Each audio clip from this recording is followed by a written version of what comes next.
I will get this book finally read. I was here first. Just thinking about it just makes me want to feel Christmassy and cozy. I just love how floppy it is, like, yes, please. I think I'm putting it off because I have such high expectations for this book.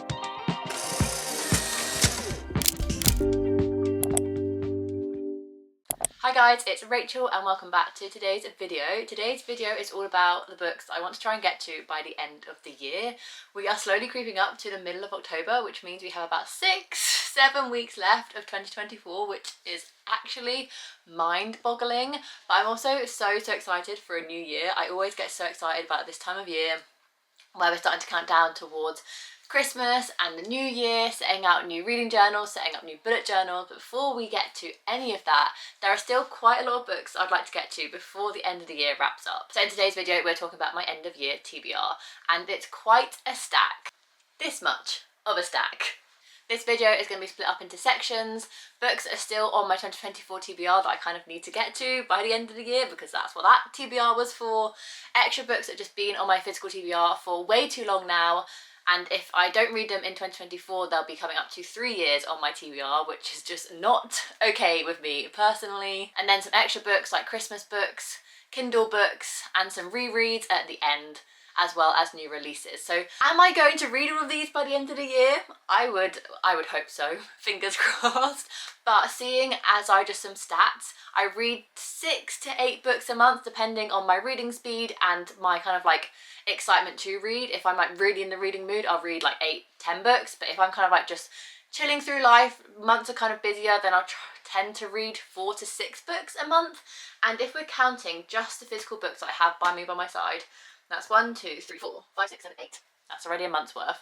9, 10, 11, 12, 13, 14. I have about 15 books, 16 books on my end of year TBR. So I'd have to read 8 books a month and not be able to divert at all from this list.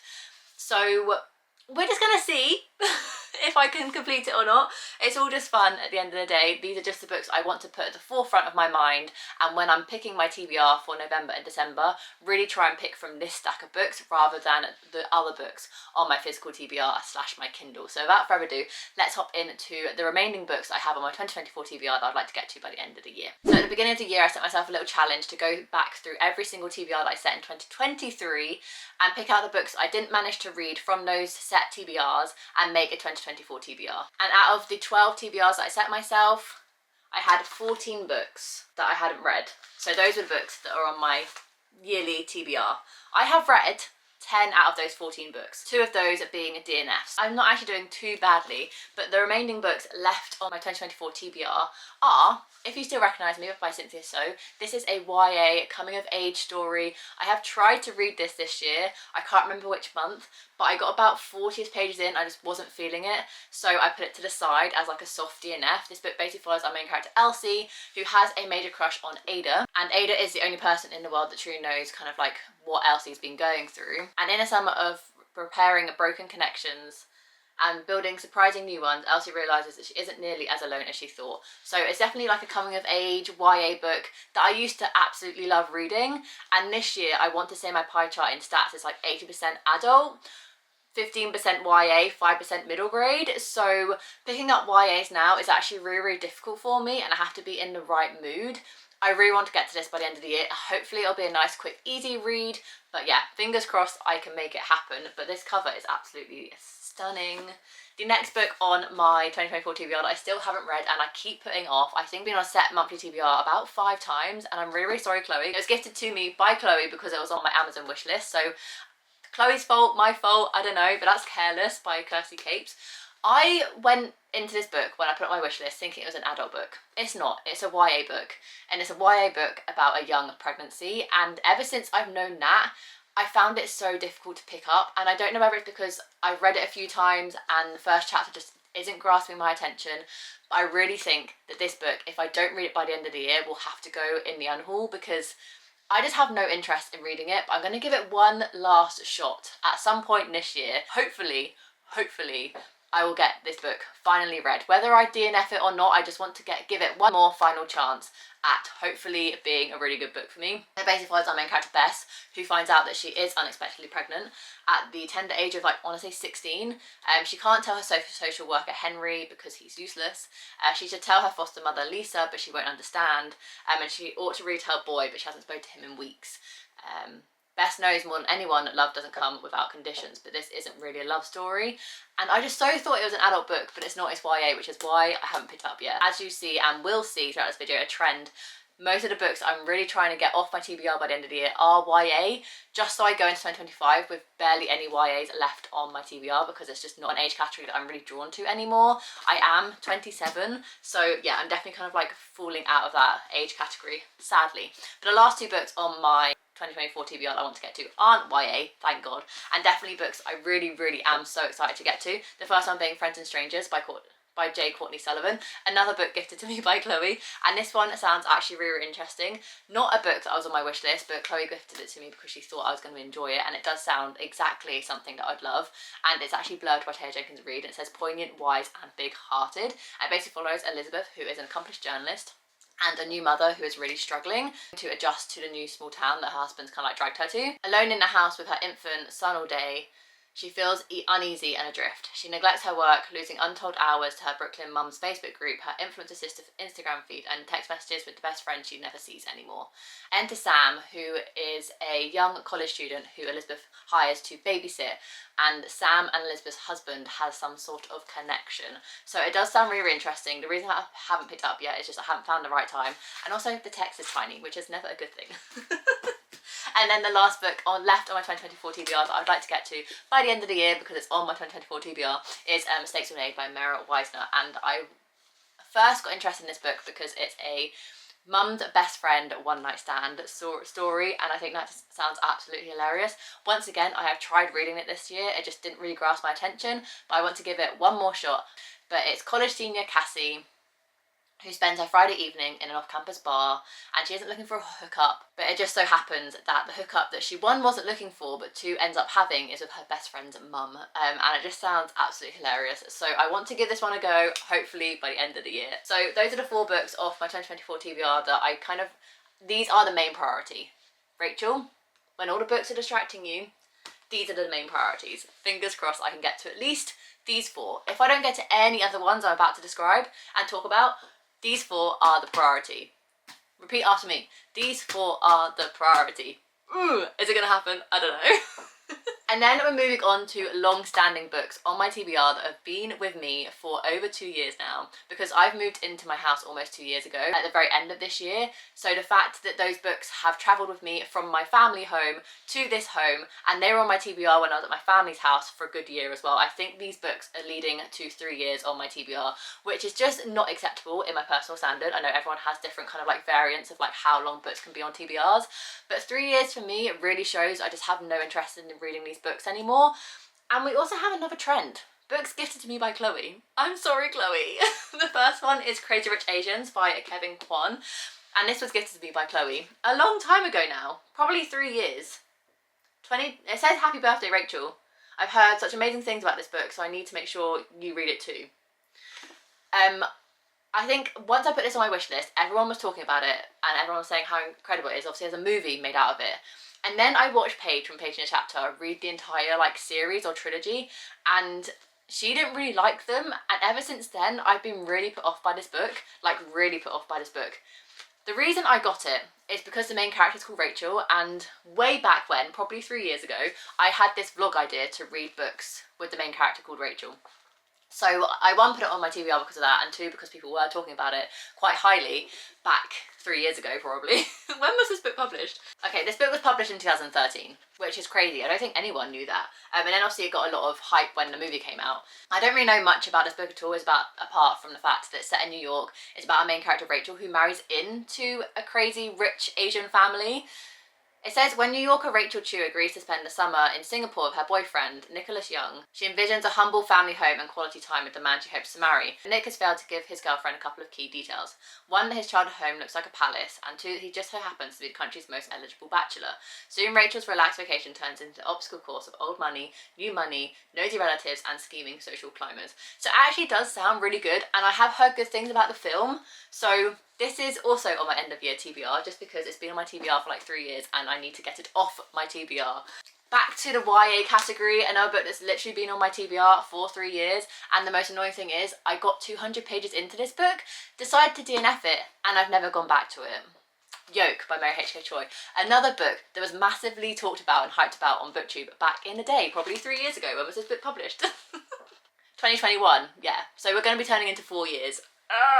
In the new year, so this book needs to get read by the end of the year. I remember Leah from Leah Crumpton absolutely adoring this book. This book basically follows two main kind of like storylines, two sisters, one who's battling cancer and the other sister, and they haven't communicated in years, so when one of them does get cancer, they kind of like rebuild their relationship to support one another. I once again want to give this book one more chance because I got 200 pages into it, fell into a reading slump and never finished it, and I was enjoying it as much as I can remember. I'm not sure if I vlogged about it, but I have a feeling, I remember talking to my camera being like, I'm gonna give up this book, so maybe I can go back on my channel and see if I have a vlog about this book to kind of refresh my memory, but obviously I'm gonna have to start again. But that's another book on my end of year TBR. And then another book that's been on my physical TBR for I want to say about 3 years, almost 4, is The Last Night at Telegraph Club by Miranda Lowe. Another book that was massively hyped on BookTube back when I first got it, which is why I got it in the first place. And there's a few people in my life that say how incredible this book is.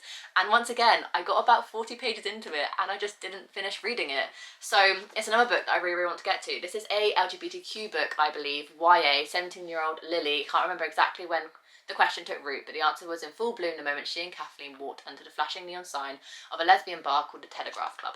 America in 1954 is not a safe place for two girls to fall in love, especially not Chinatown. With deportation looming over her father, despite his hard-won citizenship, Lily and Kath risk everything to let their love see the light of day. So I'm really intrigued by this one. I remember enjoying the writing style when I did give it a go, but yeah, just need to prioritise this book because it's been on my TBR for way too long. And the final book that's just been on my TBR for a little bit too long than I would like is A Spark of Light by Jodi Picoult. I've never read a Jodi Picoult book before, but this one grasped my interest as soon as I found out about what it was, and it's a book told like backwards. So it follows an abortion centre and a shooter coming into the abortion centre, but in terms of like the sequence of events, you start out at the very end of the story and you work your way backwards, which I think is such a fascinating concept. So I've been intrigued to read this for years now. I still haven't read it, but I picked this book up. Oh my god, Chloe, I think you've cursed my TBR trolley. I picked this book up with Chloe. It wasn't gifted by Chloe, but when I went to go visit her, I think in 2021, we went to one of her like charity shops where she lives, and I picked this book up and I still haven't read it, and I would like to. So that is another book on my end of year TBR. Let's quickly jump on to the couple of Kindle books I'd like to really prioritise by the end of the year. These ones are just mainly books that are kind of like calling my name at the minute, that are more kind of like your seasonal, autumn, wintry type of books that I think would really suit this time of year. The first one is Legends and Lattes by Travis Baldry. I want to say that's how I pronounce the name. Everyone talks about this book. I am a fan of a cozy fantasy here and there, and I just think this is the perfect time of year to read it. And I feel like if I don't read it in the next couple of weeks, the next month or so, in like October, November, then I'm going to be leaving it until next autumn. And I don't want my Kindle to be a collection of books I just download and don't read. So I'm really hoping I can get to this one by the end of the year. I don't really know what it's about, apart from the fact that it's like mythical creatures running like a coffee shop, and everyone just says how cozy it is and how perfect it is for this time of year. So it's on my Kindle. I did buy it for 99p, so I really do want to prioritise it by the end of the year. And then the other Kindle book that I'd really want to prioritise by the end of the year is Love Like Farms by BK Borison, and that is because it's a Christmas book, which will lead me on to the Christmas books I do want to focus on this year as well. This one is about a fake dating relationship. A girl enters a competition to try and save her Christmas tree farm that she runs, but she says that she has a boyfriend in her application because she thinks it's going to make it sound kind of more appealing for the competition for her to win if she has a boyfriend. She doesn't have a boyfriend, so she ropes in her forever long-term best friend, hunk of a best friend should I say, into the swing of things, and they end up fake dating to make her try and win this competition. And you had me at Christmas Tree Farm. I tried to listen to this as an audiobook last Christmas and couldn't really get into it, so when I saw that it was on Kindle Unlimited, I downloaded it on my Kindle, and I'm really hoping I can get to it this year. I have heard good things about it, so I'm really excited to give it a go. That leads me perfectly onto the other Christmas books I'd like to get to by the end of the year, and Chloe features again. Once again, not gifted, but I was with her when I purchased this book, and that is That Festive Feeling by Heidi Swan. This was another book that I picked up in the charity shop when I went book shopping with Emily and Chloe when we went to go visit her in April. So this book is fairly new to my TBR, but I picked it up with those girls because I knew I was going to try and read it by the end of the year. So hopefully that is the case, and it won't be sat on my TBR for a whole another year waiting for Christmas 2025 to roll around. This book basically follows our main character Holly, who has the place to herself, house sitting for her friends this Christmas. Newly single and unsure her next steps of her career, she plans to hunker down and make some life decisions. One early morning walk around a nearby lake, she bumps into May, who is also new to the area, and her dapper dachshund Monty. Quickly a firm relationship blossoms when Holly meets Bear, a rather large and rather attractive man, at a local pub. His rescue dog Queenie, Nightingale Square, suddenly feels a lot more appealing. As the community comes together for the festivities, Holly must start thinking about where her life will take her next. Distractions close to home make this more tricky than ever. Will she get that festive feeling this Christmas? And I just love a Christmas book. Christmas books don't have to be written perfectly, they just have to give me that Christmassy feel, and I'm really hoping this book does that. I haven't read a Heidi Swan before, but I've seen her books for years around, and I feel like she's very much just that like typical women's chick lit, women's literature kind of like easy contemporary writer, and I'm always after more of those, so I'm hoping I can get to this one by the end of the year. And I'm going to go on to a reread that I'd love to reread this year because I gave it 5 stars last year, and I'm really hoping it wasn't the fact that it was just the right time, right book sort of moment. Sarah Morgan's The Christmas Book Club. I read this book last year and absolutely devoured it. It was absolutely incredible. I love this book so much. Just thinking about it just makes me want to feel Christmassy and cozy. This book basically follows 3 best friends who every year spend a week together reconnecting after their hectic lives kind of like make them not as kind of like connected throughout the year. They spend a week together reading a book and talking about it, and usually it happens in the summer, and they go to like this swanky hotel and spend a week together discussing a book, reading a book. Oh, it just sounds ideal, doesn't it? But this year they didn't make the summer week happen, so they've decided to do it at Christmas instead, and they find the most perfect kind of like Hallmark-esque Christmas cottage to spend a week reading a book and spending like Christmassy time together. And it's just all about friendship and belonging, and I just love this book so much. Just thinking about it makes me so happy. So I want to give it a reread this year, and I'm really hoping it lives up to the hype that I have in my head, because when I read this book for the first time, I literally devoured it, fell in love with all the characters, loved the writing style, loved the atmosphere, loved the vibe, loved the coziness, loved how Christmassy it was, because I feel like sometimes Christmas books don't really live up to the amount of Christmassy that you want in them. This book was just perfect for me, and I'm really hoping that it's not just in my head, and rereading it won't ruin the Christmassy vibe for me. So I'm really hoping I can reread this one this year. And finally, a book that I'd also love to reread this year, but I'm not really sure it's going to happen, but I'm going to put it on my TBR anyway because this TBR is ambitious enough, so why not make it more ambitious? And that is a reread of Anxious People by Frederick Bachman. Everyone's talking at the minute about Frederick Bachman, and I was like, I was here first. I loved A Man Called Uwe. I loved Everyone in the Way Home Gets Longer and Longer. I loved it way before you guys loved it. And now everyone's reading like Beartown and Anxious People. It's really making me want to revisit one of his stories, and I don't really have any new Frederick Bachman books to pick up. So I thought, why not reread one of my favourites, and that is Anxious People by Frederick Bachman. I absolutely adored this book. I was captivated by the synopsis when I first discovered what this book was about. The fact that it's like a heist where this dude kind of captures like 8 people in a flat viewing and keeps them hostage while everyone kind of like figures out who they are, what their story is, and it's just such an interesting dynamic of characters, and I'm such a character driven story person, so this book is just like right up my alley, and I absolutely remember absolutely adoring it, and it would be one of those books that I'd love to tab up right in and make it part of my forever collection. So I'd love to reread this book this year, but this pile is getting too ambitious, so potentially not so much, but I would love to. It's a wish at this point to get this book read before the end of the year. And I just also just love how floppy it is, like, yes, please, floppiness. And finally, because it's a 5-star prediction, I've been talking about it for weeks. It's been on a couple of months TBRs this year, and I just haven't got around to it yet because I think I'm putting it off because I have such high expectations for this book. I haven't had such high expectations for a book in ages. And not even like some of my favourite authors do I have this much of a high expectation, but I think because everyone is raving about this book and the author, and the way that this book is described literally sounds like my perfect book. I am so excited to go into it that I'm too excited, and therefore I'm putting it off. 5 Hour Lane by Christina Hanna. I just know, or I really hope, that I'm actually going to absolutely love this book. But it's also just chunky. Like, I've been putting it off, not because I'm going to love this book. I am going to love this book. I'm going to love this book. But it's also like 500 pages.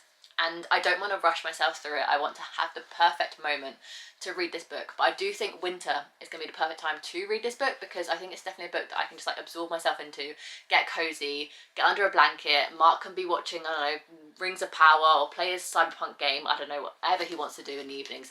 And I can cozy up with a cup of tea and just devour myself through this book because this book is about friendship. And friendship is a massive buzzword for me in books. Friendship, character development, a whole book about characters, yes please. And guess what? That's this book. It follows 2 main characters, I don't know their names, Kate and Tully. And they have grown up together since a very, very young age. And when life starts kind of like putting them into 2 different paths, they always stay connected. It takes you through their friendship from when like the 70s when they're like kids all the way up until they're like parents and mothers and all of that fun stuff. And I just think this would be, at the ripe age of 27, this book might be perfect for me because I'll be able to relate to like friendships growing up, but I think I'm also going to be able to relate and kind of like see myself in the future with these women growing up and becoming mothers and stuff. So yeah, I'm too excited for this book and I don't want it to disappoint me. But I really hope it doesn't. I really, really hope it doesn't. So those are all the books on my TBR for the end of the year. I have a couple of new releases that I kind of like keeping my eye out for because they are festive books. But if I don't get to them, they're going to be here next year, so I'm not going to be too ashamed. So I'm going to quickly mention them here if you are interested in some romance Christmassy books to add to your physical TBR or your TBR, Kindle TBR, whichever TBR that you have. And the first one is Ashley Herring Blake's brand new book, which is Make the Season Bright. It is out on October 1st, so it's already out by the time you're watching this. And yeah, I don't know anything about this book, but it's Ashley Herring Blake, and have I read any of her adult books yet? No. Do I always anticipate her new books? Yes, because the only reason I do is because I love her middle grade. Yes. Does it matter? No. I'm just excited for it, and yeah, it's one of the books that I'm anticipating or have anticipated for the last couple of weeks, and now it's out. Will I get to it? Probably not. But if you're interested in a LGBTQ Christmassy romance, then Ashley Herring Blake may be the one for you. And the other books that I'm kind of keeping an eye out for, but I'm really not that kind of like, I need to read it this season, like it can wait till next season, is Debbie Johnson's A Very Irish Christmas. I read one of her Christmas novellas a couple of years ago now and absolutely fell in love with it. And it was the novella for the Comfort Cafe book series that she's got, and it has like 6 books in that series, and I've been wanting to actually read that series since reading that novella. Have I? No. Will I? Hopefully one day. It is on my Kindle. The first one is on my Kindle, and I did try and read it a couple of weeks ago, but I couldn't get into it. So I'm hoping that Debbie Johnson is a women's chick lit author for me, but she does have a new book coming out, and it is a Christmas book, so I thought I'd put it on your radar in case you're interested. I'm definitely interested in it. Will I get to it this year? Probably not, but hey. Books are going to be there forever. Once they're published, once they're printed, you have umpteen amount of time to read them. They're never going to go anywhere, so you're absolutely fine. Unless you want a first edition or a very special edition, you can read a book anytime after it's published. So although these are all the books that I'd like to get to by the end of the year, I don't know whether it's actually going to happen, but let's just do a quick stack just to re-showcase how ambitious I'm actually being, because I think it's quite crazy. You got to remember, these are plus 2 Kindle books. Yeah, that's quite a lot of books, seeing as I read about 8 books a month. We've got 1, 2, 3, 4, 5, 6, 7, 8, 1 month, 9, 10, 11, 12, 13, 14. 14 books on my end of year TBR. I mean, I have 8 weeks left. I can do it! No, I can't, but it's fine. If you enjoyed this video, make sure you give it a massive thumbs up and subscribe down below to see future content from me. I do anything from weekly reading vlogs, monthly TBRs, monthly wrap-ups, and any other bookish content that you can think of. I usually have on this channel, so make sure to subscribe so you don't miss any. And I'm also currently uploading my Walt Disney World vlog series, so make sure you check that one out as well down below. And I'll see you in my next video. Bye guys.